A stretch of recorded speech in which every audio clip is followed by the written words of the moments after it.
È settembre, è arrivato il momento di ritornare al lavoro, ritornare dalle vacanze. Ritorniamo tutti insieme dopo la sigla.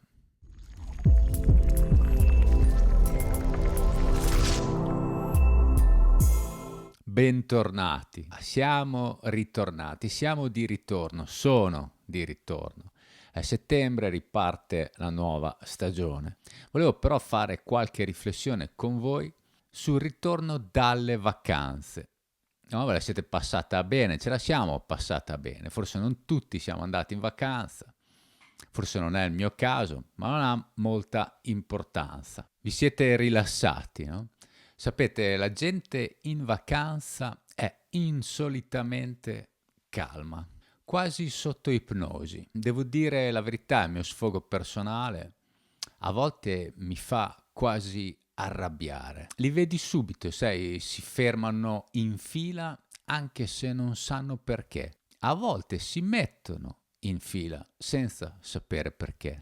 Sono tutti estremamente calmi perché nel loro resto dell'anno sono estremamente nervosi, in stress sempre tranne 2, 3, 4 settimane all'anno, a volte 2 in estate, 2 in inverno, 3 in estate, 1 in inverno. I più fortunati, qualcuno in più, hanno le macchine così cariche di cose che a volte dubito che le loro vite siano veramente vuote e si abbia la necessità di caricarle, di riempire le proprie vite proprio in quei 15 giorni.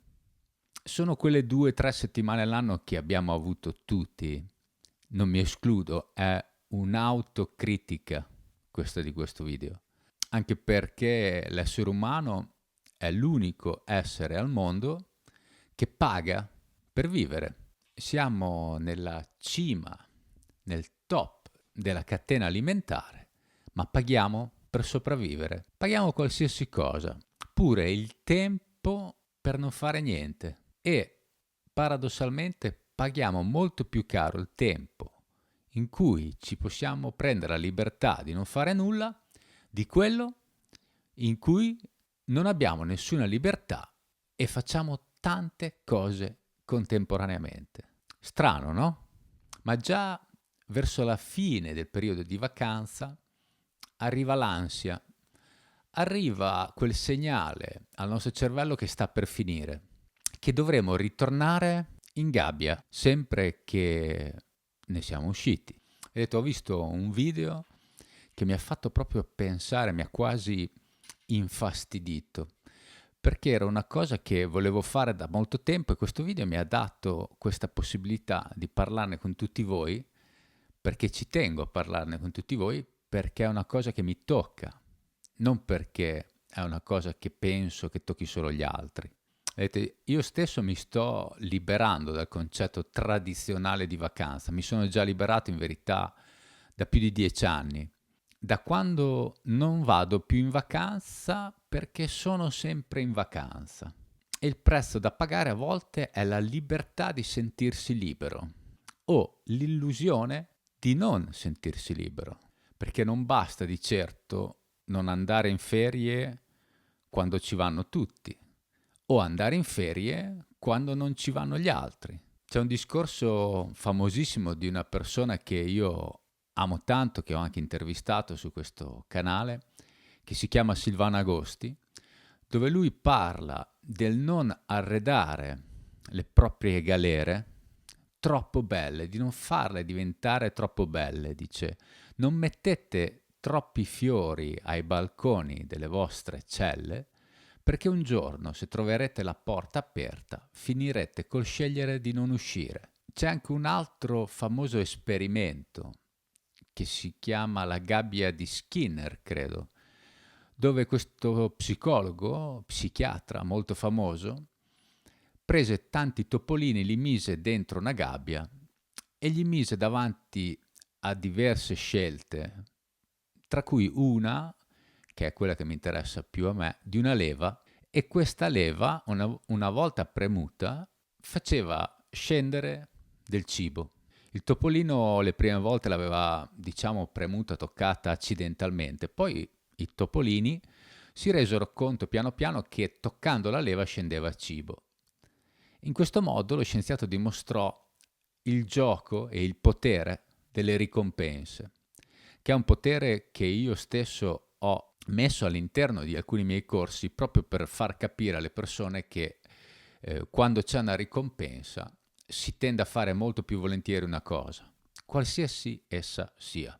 Questo esperimento dimostra che non solo i topi, ma anche gli esseri umani, se c'è una ricompensa, fanno più volentieri qualsiasi cosa. Allo stesso tempo, se c'è una ricompensa, se ne deduce che difficilmente ci rendiamo conto di vivere dentro la gabbia. Il problema che volevo sottoporre a voi e che volevo sottoporre anche a me stesso è che al giorno d'oggi abbiamo basato la nostra vita, la nostra esistenza su ricompense, su leve premute all'interno di gabbie che ci aprono altre gabbie dove vi sono altre leve che noi continuiamo a premere per avere una ricompensa che viene ancor più, si può dire, rinforzata se noi continuiamo a premere leve dentro ad altre leve. Cercherò di essere più chiaro. Abbiamo messo così tante leve che non riusciamo più a distinguerle. Una leva per andare a lavorare, di cui raccogliamo la ricompensa ogni venerdì sera. Una leva per andare a lavorare, di cui raccogliamo la ricompensa una volta al mese, il 10. Una leva per andare a lavorare, di cui raccogliamo una ricompensa ogni 3-4 mesi con una settimana. Natale, estate, 15 giorni, 2 settimane. E poi ci sono le piccole leve, quelle legate ai telefoni, quelle legate ai computer, all'iPad, agli schermi touchscreen, alla TV, ai film, ai documentari, come in un grande passaggio di livelli dentro a un videogame o dentro a un film come Matrix. E come in questo film, la mia domanda è: pillola rossa o pillola blu? Vuoi uscire dalla gabbia o preferisci rimanere dentro la simulazione? Platone se lo chiedeva migliaia di anni fa. Vogliamo continuare a credere che le ombre che vediamo nel muro siano la nostra realtà? O vogliamo uscire dalla caverna e vedere in faccia la verità? La gabbia, purtroppo, o per fortuna, è trasparente. In pochi la vedono. Quasi nessuno riesce a descriverla nella sua completezza, nella sua bellezza. Quando in Truman Show, lo stupido idiota Truman, quello che tutti pigliano violentemente per il culo, esce con la tempesta, sorpassa la sua paura di affogare nel mare, nell'acqua, la sua fobia dell'acqua, quando sfida fulmini, pioggia, vento, quando con la sua barca riesce ad arrivare al limite massimo del teatro in cui aveva vissuto tutta la vita, quando si appoggia al muro, capisce che è un muro di cartone, che è un falso limite, che è una credenza limitante. Cosa succede?